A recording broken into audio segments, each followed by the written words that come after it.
Okay, we're on step three, which is just wrapping up this melody project. We're going to drag our MIDI clips to the edit screen, arrange the song, mix, export, and submit to your final projects. Now's a good time too to kind of go over the checklist, make sure that you've done all these steps by the end of this one, and look at what I'm judging you on quality points, which is about 2/3 of your points on this assignment. Or I'm sorry, 1/3 of your points. What's that ratio? 60 to 90? It's a little bit over a third. Anyway, looking for 4 individual parts: drums, chord progressions, bass line, melody that all work together and complement each other. Song is cohesive but shows variation over the 32 bar length, and your instruments work well together and are balanced in the mix. So let's get to it. I've just done a couple quick things in between our last video just to kind of get ready for this, but let me point out a few of these items. First of all, I found a new sound for that melody instrument that was kind of bothering me. That synth sound is a little bit too abrasive, so I ended up going with this mallet synth, which is a little bit more shorter notes, and it's not so loud. And then also I've put some effects on some of these instruments just to kind of show you how you can shape some of the sounds, mostly EQ actually. But let me show you a couple things. First of all, let me stop everything here. On the drums, I put an EQ on the kick, and on the snare I put a compressor and a reverb, actually, just to give it a little bit. You can hear that echo when it hits. Anyway, that for me really helped out a lot. And then with the bass, I put an EQ and a compressor just to kind of give it a little bit more thump. I really like that glue compressor. On the chords, a couple things. I've got the phaser and this auto pan, which kind of like takes it back and forth between your ears a little bit.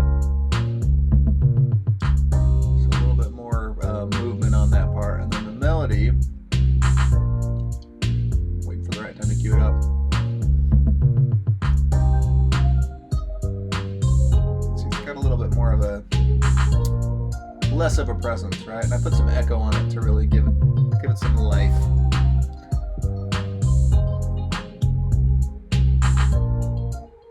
So, and I think that kind of like helps it breathe a little bit more. And then I've got this secondary idea here too. I'll just show it to you real quick. All the same effects on it, but it's very drastically different part.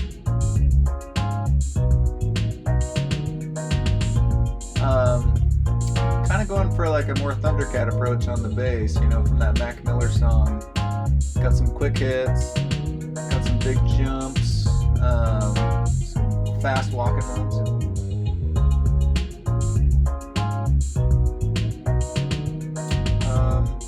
Melody on this one, really simple.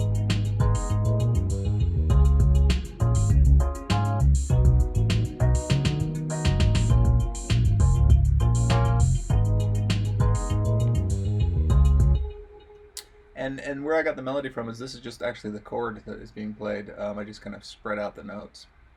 And with that delay or echo that's on it, it kind of, you know, makes it bounce all around a little bit. So some suggestions there for just as you're building your ideas. And in case I do need to point this out, and I think maybe sometimes I do, like when I've seen students in the past trying to write their own song, you know, in this software, sometimes they have this idea in their mind about like what the song's going to sound like, and they don't realize that like there are some limitations, you know, with what we're working with right now. You know, these are very short ideas. They're just 4 measures long.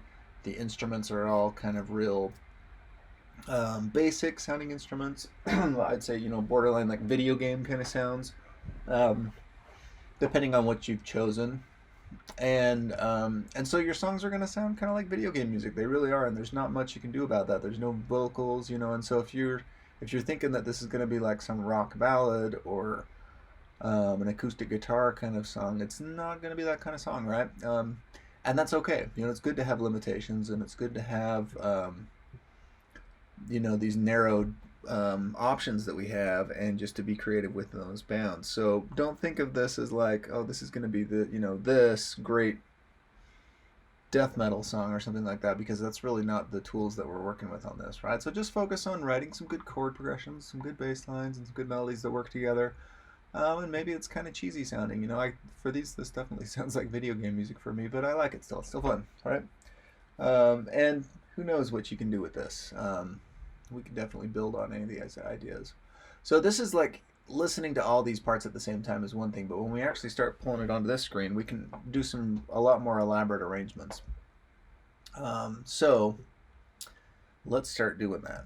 So just kind of looking back and remembering from that baselines assignment, those couple of songs that I showed you in there, you know, how those songs start out. If we went back and listened to them, the Bob Marley song starts out with a drum fill, and then the instruments come in, and then the melody comes in, right? So it's in that order.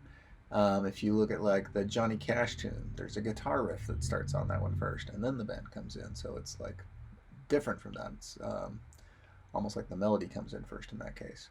In the Radiohead song, it's like drums and bass, and then later on the melody comes in, and then finally on the Mac Miller song, it's like just chords, um, and a couple like drum fills kind of thing, and then the bass hits, right? And so it's good to just kind of think about those different kind of orders. You can really bring these in any different way you want, but you got to choose some way. So I'm going to show you just a couple different options. I'm going to start this first idea with